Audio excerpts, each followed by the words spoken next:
माथेरानमधील प्रवेशद्वार असलेल्या दस्तुरी नाक्यावर काही घोडेवाल्यांकडून होणारी पर्यटकांची दिशाभूल आणि फसवणुकीला आळा घालण्यासाठी माथेरानकरांनी प्रशासनाकडे पाठपुरावा केला होता.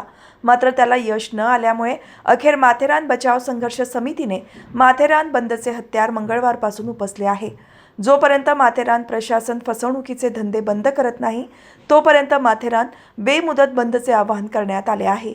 माथेरान बंदमुळे पर्यटकांनी माथेरानला पाठ फिरवली असल्याने मुख्य बाजारपेठेत पूर्ण शुकशुकाट पाहायला मिळत आहे. दरम्यान बंदच्या पार्श्वभूमीवर माथेरान पोलिसांनी कडेकोट बंदोबस्त ठेवला होता.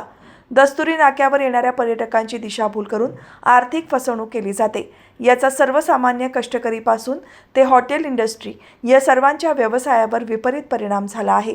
त्यामुळे ही फसवणुकीची पद्धत लवकरच बंद करण्यात आली नाही तर 18 मार्चपासून बेमुदत माथेरान बंद करण्यात येणार आहे असा इशारा समितीने दिला होता.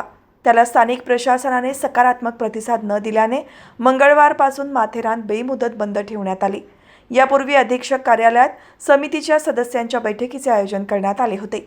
या बैठकीत स्थानिक प्रशासनाने सकारात्मक प्रतिसाद दिला नाही. माथेरान पर्यटन बचाव संघर्ष समितीने मागणी केलेल्या क्षुल्लक मागण्यांची पूर्तता प्रशासन स्थानिक पातळीवर करू शकत नसल्याने पर्यटन बचाव संघर्ष समितीने बेमुदत बंद जाहीर केला असून त्याला हॉटेल इंडस्ट्री, ई-रिक्षा संघटना, व्यापारी वर्ग तसेच विविध सामाजिक संस्थांनी समर्थन दिले असून जोपर्यंत स्थानिक प्रशासन लेखी स्वरूपात मागणी केलेल्या क्षुल्लक मागण्या कायमस्वरूपी पूर्ण करत नाही तोपर्यंत हे पर्यटन स्थळ बेमुदत बंद करण्यात येणार असल्याचे समितीच्या पदाधिकाऱ्यांनी सांगितले आहे.